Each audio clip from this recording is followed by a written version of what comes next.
নির্বাচনী প্রচার প্রচারণা একদম শেষ মুহূর্তে তারেক জিয়া জাতির কাছে ক্ষমা চাইলেন।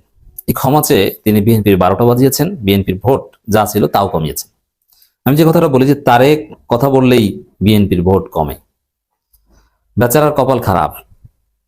বেচারা কুমিল্লায় ইপিজেড করার ঘোষণা দেন, অথচ কুমিল্লা ইপিজেড আছে 2001 সাল থেকে, 1 সাল থেকে বা 2000 সাল থেকে হাসিনা করেছিল।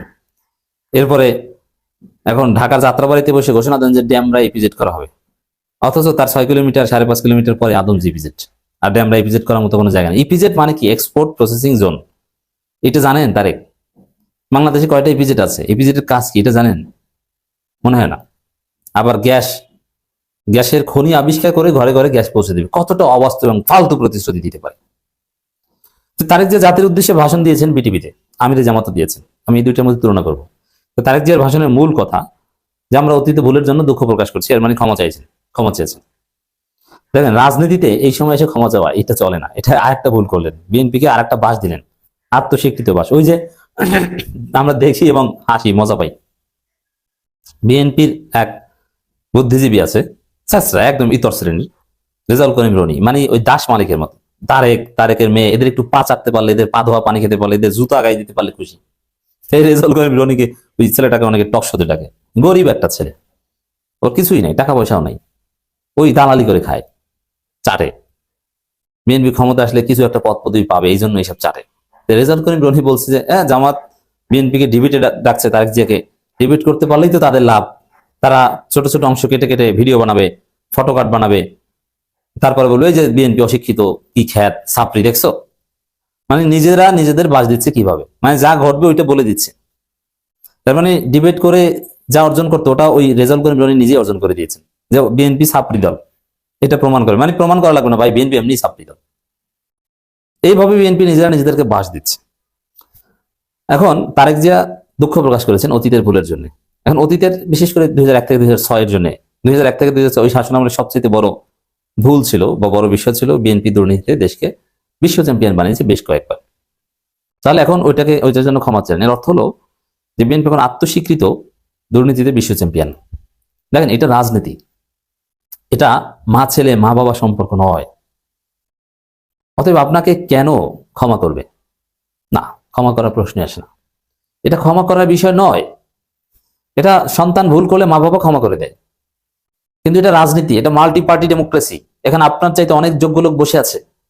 আপনি ভুল করেছেন, এটা আবার স্বীকার করছেন।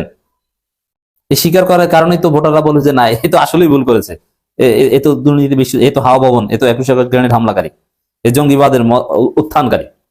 তো একে ভোট দিব কেন? তুমি যাও, নতুনদের জন্য ছেড়ে দাও। রাজনীতি এইটাই। ক্ষমা চেয়ে রাজনীতিতে পুনর্বাসিত হওয়া যায় না, অ্যাটলিস্ট মাল্টি পার্টি ডেমোক্রেসিতে হওয়া যায় না। যদি এরকম হতো যে একদলীয় শাসন, ভুল করেছেন, দল একটাই, কিছু করার নেই, মানে চায়নার মতো। চায়নায় অনেকগুলো দল আছে, 9টা দল আছে, কিন্তু বাস্তবে একটা দল, সিপিসি। এখন এরকম যদি একটা বিষয় হয় এক দল, তাহলে আপনার ক্ষমা চাওয়ার বিষয়ে একটা যৌক্তিকতা আছে। কিন্তু যেখানে মাল্টি পার্টি ডেমোক্রেসি, যেখানে ইলেকশন হচ্ছে এবং একটা নির্দিষ্ট সময়ের পর ইলেকশন হয়, সেখানে আপনি ভুল স্বীকার করলেন, এর মানে আপনি এখানেই শেষ। যান, আপনি ভুল করেছেন মানে আপনার সময় শেষ। তো এই কাজটা তারেক রহমান করেছে। কতটা চাপড়ি হলে ওই গ্যাসের খনি আবিষ্কার করে ঘরে ঘরে গ্যাস পৌঁছে দেওয়ার মতো অতীতের ভুলের জন্য দুঃখ প্রকাশ করে। তো দর্শক, অন্যদিকে আমিরে জামাত জাতির উদ্দেশ্যে ভাষণ দিয়েছেন। প্রায় 18 মিনিট ভাষণে তিনি যা বলেছেন, অধিকাংশ ভোটার আমিরে জামাতের মাধ্যমে কনভিন্সড। 71কে ধারণ করেছেন, 24কে ধারণ করেছেন, এবং 24কে যতটুকু ক্রেডিট দরকার অক্ষরে অক্ষরে দিয়েছেন। 24 ভিত্তিক বাংলাদেশের, 71 ভিত্তিক বাংলাদেশের স্বপ্ন দেখেছেন। এমন কোনো বিষয় নেই যেটা নিয়ে কথা না বলছেন। তাবলিগ জামাত থেকে শুরু করে সব বিষয় নিয়ে কথা বলেছেন। তো দর্শক, একটা ন্যায় ইনসাফ ভিত্তিক সুন্দর সমাজ গড়ার দৃঢ় প্রত্যয় ব্যক্ত করে এবং নিজেদেরকে বিশ্বাসযোগ্য হিসেবে জাতির কাছে প্রমাণিত করতে পেরেছে জামাত, যার ফলে জামাতের মাধ্যমে, আমিরে জামাতের মাধ্যমে পুরো জাতি কনভিন্সড, অধিকাংশ ভোটার কনভিন্সড। আর তারেক রহমান কবিবাজ। একদিকে ক্ষমা চেয়ে এখন আত্মস্বীকৃত দুর্নীতিবাজ, আত্মস্বীকৃত হাওয়া ভবন নিজে স্বীকার করলেন। কৌশলগত কারণে সেই হাওয়া ভবনের সহযোগী গিয়াসউদ্দিন আল মামুনকে দৃশ্যপটের বাইরে রেখেছেন, কিন্তু গিয়াসউদ্দিন আল মামুনের ভাইকে তো আপনি নমিনেশন দিয়েছেন। ভিতরে ভিতরে তো তলে তলে সম্পর্ক আছে। এই জাতি ভুলে নাই হাওয়া ভবন কেলেঙ্কারি। নির্বাচনের আগ মুহূর্তে এরকম আরো অনেক ভিডিও আপনারা দেখবেন, জাস্ট ওয়েট অ্যান্ড সি।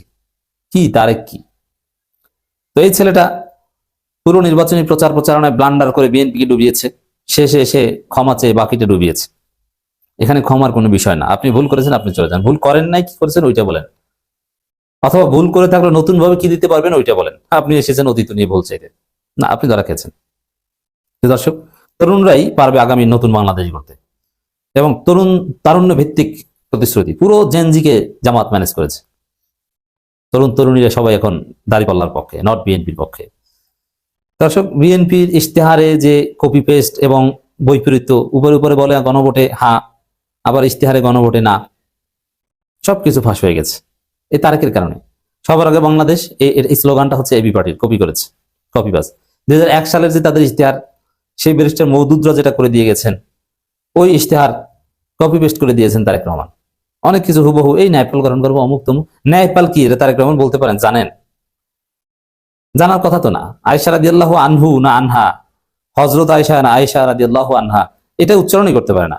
বদর যুদ্ধে হযরত আয়েশার নেতৃত্বে হয়েছিল, হযরত আয়েশা, এটা নাম উচ্চারণ করার কোনো পদ্ধতি? অশিক্ষিত কোথাকার। একজন সাহাবীর নাম কিভাবে উচ্চারণ করতে হয় এটা জানে না, হযরত আয়েশা। এটা সাহাবীদের প্রতি অবমাননা, তুচ্ছ তাচ্ছিল্যমূলক উচ্চারণ। হযরত কি, রাদিয়াল্লাহু আনহা এটা বলতে হবে, এটা জরুরি। হযরত এটা তার নামের সাথে কোনো সম্পর্ক নাই, এটা ইরানীরা বলতো। ঠিক আছে, আপনি বলেন, সমস্যা নেই। ইরানীরা বললে যে বলা যাবে না তা না, হযরত আমাকেও বলতে পারেন, সমস্যা নাই। হযরত সুলাইমান আলাইহিস, কিন্তু আপনি সাহাবীর নাম উচ্চারণ করতে পারেন না, তাও আবার বদর যুদ্ধে সেনাপতি বানিয়ে দেন তাকে, কি পারেন? তো দর্শক, আপনি যদি এই দুইজনের ভাষণ শুনেন, তারেক জিয়ার এবং আমিরা জামাতের, পার্থক্য স্পষ্ট বুঝতে পারবেন। তারেক জিয়ার কোন মিশন প্ল্যান কিছু নেই, বরং অতীতের দুর্নীতির স্বীকারোক্তি আছে। আর জামাতের আমির একটা নতুন বাংলাদেশের স্বপ্ন দেখিয়েছে, সুখী, সমৃদ্ধ, ক্ষুধা দারিদ্র্যমুক্ত, একটা উন্নত সিঙ্গাপুর, দক্ষিণ কোরিয়ার মতো একটা সমৃদ্ধ বাংলাদেশের স্বপ্ন দেখিয়েছেন জামাতের আমির।